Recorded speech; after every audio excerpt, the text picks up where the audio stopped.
Okay everyone, welcome back to another video on the channel. We're on GT Sport and we're going to be racing Daily Race A and B from the back of the grid on my main account. This is the account with I think around 80k, and let's see if this is a safe thing to do. Now this is kind of an experiment, because I wanted to lower my DR so that we're not in the try-hard split for FIA. I wanted to enjoy FIA, so yeah, decided to make a video content out of it while we're doing it. And so let's see how this penalty system holds up on Daily Race B and Daily Race A. We're going to start with Daily Race B, driving the Audi R8 from P15 on the grid. This is the top split of a daily race during the daytime. So yeah, it was mainly A rated, a few A plus, and I think the 1 or 2 B rated drivers in this lobby. So starting from P15, let's get this underway and let's see how this penalty system holds up. By the way, if you haven't already subscribed to the channel, make sure you hit that subscription button and also hit that notification button so you don't miss any videos, and make sure you hit that like button. It really does help the channel out. So going into turn 1, we're going to get a bit of a slipstream from this Beetle. One thing again, I kind of wish these sprint races were a standing start. Let's make them a bit more entertaining. As this race here, you can see just the field spread straight away from a rolling start at Castellón. Again, bit of a short race, only 4 laps. Let's see what we can do. It's going to be hard to get any major gains in a race of this distance, but let's see how it holds up, being quite aggressive but trying to keep our racecraft in check and making sure we don't do anything too silly. So 1 position gained already. You can see he kind of made a mistake himself. Fast forward the action up to the point where we're going to catch up that Porsche in front of us into the braking zone. This is a place where everything seems to always build up a little bit, and you tend to get cars, obviously with the heavy braking zone, getting a little bit closer. So we're in the slipstream of the Porsche in front of us, who's in P13. He runs a bit of a weird line through there. So do I, actually, getting a bit wide, but early on the throttle though. Now into this very tricky and awkward chicane. It's not my favourite chicane on the track, but if you do get it right, there is a lot of time to be gained. As we see, we take it a little bit wide through there, a little bit safe, but being a bit unsighted by that Porsche, couldn't really attack the curbs that well. I didn't really want to go and risk anything because it's so easy to spin your car there, especially with using the view that I use when you're very close to another car. So now down the main straight, we should be able to go for a move into the braking zone. We're going to come out of the slipstream from that Porsche, and we're going to be braking just a fraction later. He kind of leaves the door open. I think he let us through there. We're going to tuck up the inside as the Jaguar has a mistake, and we managed to gain another position there. So 2 positions gained in pretty much 1 corner. Now we're up to P12. We've got another Audi in front of us, and we've got someone with a penalty in front. It looks like it seems to be kicking off a little bit in front of us, so we're going to have to be a bit cautious here as we brake a little bit late, but managed to just avoid P11 there. Managed to slam on them anchors and just about slow the car down. Now P11 in the Aston Martin. I have a little look up the inside. Then he kind of just runs wide here, and then I think he just quits. I don't know, maybe he had to do something, because if you see his car goes there, he just exits out the race. So we're up a position as we go into the fast chicane here now, and then the Audi just loses control, just clipping that grass on the right hand side. So easy to do. I've seen some of the top drivers on the game do that as well as I have done it many a times in the past. So now we've got two guys taking their penalties in front of us. We're going to go down the left, up the inside, and manage to gain 2 positions. But just take a look at this guy from a different postcode in the Peugeot. He was one of the ones that got the penalty. He just completely, I don't know whether it was deliberate or what, missed his braking, but he just rams into us. But thankfully, the new Gran Turismo penalty system, and that is what I love to see. Now he deserved that. He came from a different postcode. He was over a second back and he just launched it. I think he was upset with the penalty he'd got earlier in the race maybe, and just took it out on myself and the other driver. I don't think it was deliberate in terms of he wanted to take me out. I just think he just went in way too aggressive. So that is a justified penalty, and I'm kind of glad we're seeing these penalties back on the game, because it does seem to be getting the penalty system right around like 70-80% of the time. Now I do understand we're getting many a penalty system that are wrong, but yeah, it seems to work, and we're going to take that position. You see, he's not taking us out there, so I do think it was just a misjudgment of braking. I don't think he was just being like super dirty. I just think it's maybe a lack of racecraft and a misjudge of the braking system. But now we're up to P8, and we're going to fast forward again till we get to that other battle in front of us. As we can see, penalties galore in front of us. A lot of people picking up penalties, so you do have to start using a bit more racecraft, being a bit more cautious with your racing. But you can still race these races with contact, as in like slight contact as you're overtaking, but as long as you ram someone, it's pretty good, I think. As we're going to see a nice gap down the middle and try and send it through the middle. We just about make that move work, and great driving by all 3 here. We give the space to the car behind, the car on the left gives us space, everyone giving each other space, and that is the type of racing that I do love to see on GT Sport. You see, They both come away with a penalty from before. They were both in an awkward position, but we all got through there without any contact. Really nice to see, but we managed to gain one more position and up into P7. So going quite well so far in this race. An enjoyable little race from the back of the grid, but we've only got one more lap. This is the downside of Daily Race B and A. They are far too short.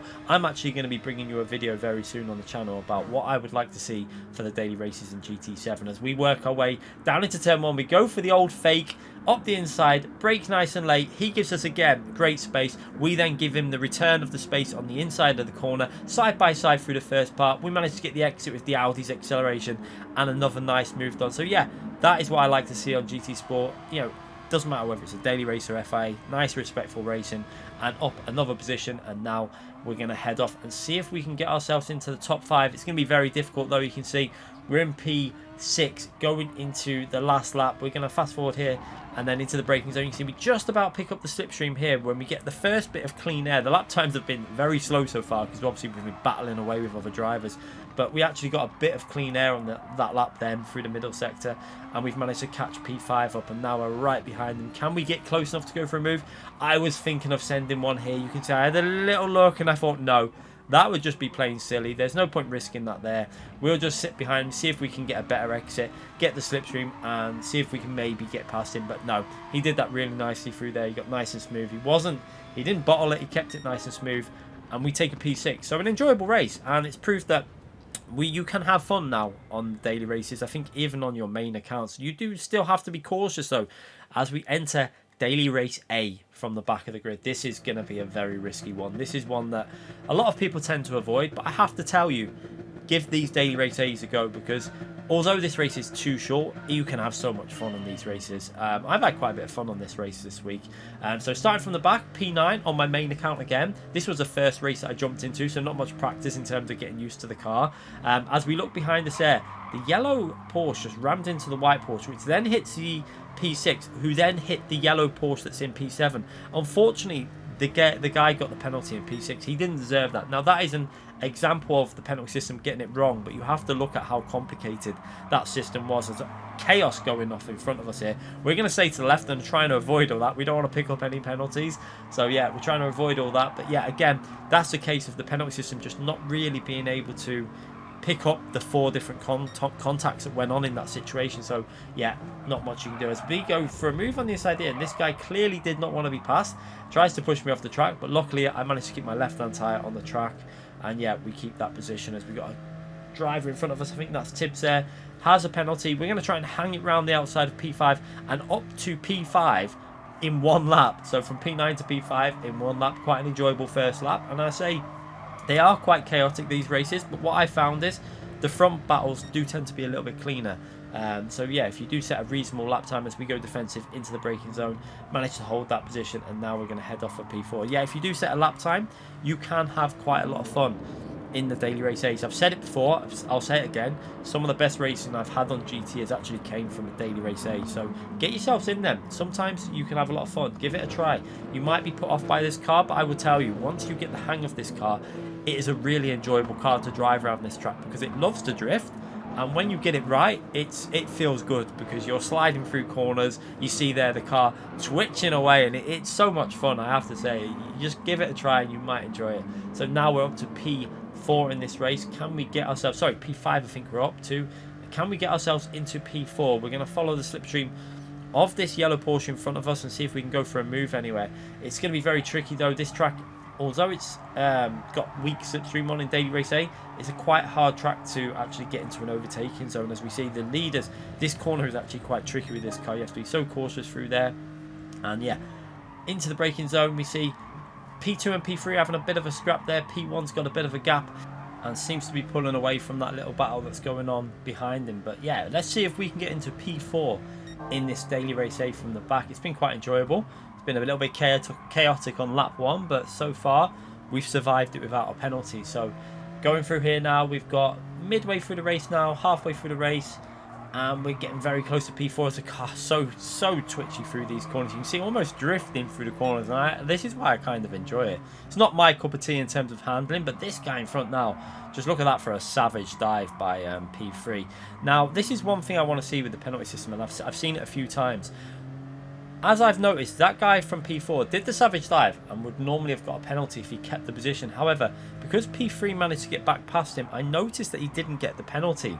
Now, I'm not saying this is going to work 100% of the time. I don't think it's going to even work 80% of the time. But I have seen it happen quite a few times now that when someone does a move like that and then the other driver gets back past them, the game seems to recognise that he hasn't actually gained anything from it and doesn't get penalised, which sometimes is wrong because he should have got a penalty in that situation. But at the end of the day, no harm was done to a massive extent. So maybe that is something they've worked into the algorithm system, as we're having a right old battle with this guy that's just sent that before. But we managed to come out of that. He tried to squeeze us off the track, but I was holding my ground, shoulders out, and we managed to get that position up to P4 now. So not a bad race from, I think, P9 to P4.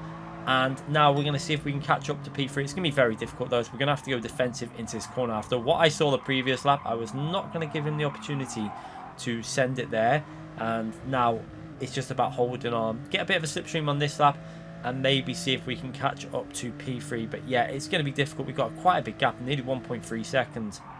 But we are going to get quite a nice slipstream for the next lap, because obviously you've got that slipstream with no one to battle. And we've actually brought a little bit of a gap between ourselves and P5, so that's looking good to hold on to the position. We're going to fast forward that action for the most part of this lap as we're getting closer and closer to that battle for the podium as we go into the heavy braking zone now, and we're going to rejoin the action. As you see, a lot of chaos going on there between P1 and 2. It looks like P2 actually sent it on P1 and got the position. How clean that was, I'm not too sure, but he seemed to make it work. But then I think might not have been the cleanest of moves though. So yeah, got away with that one without a penalty. We're going to come home in P4 and actually pick up the fastest lap of the race on that final lap when we got a bit of clean air. So yeah, we might have been able to a few extra laps in this race, and I think it would have been a bit more enjoyable. I think this race is a bit too short even for a daily race A.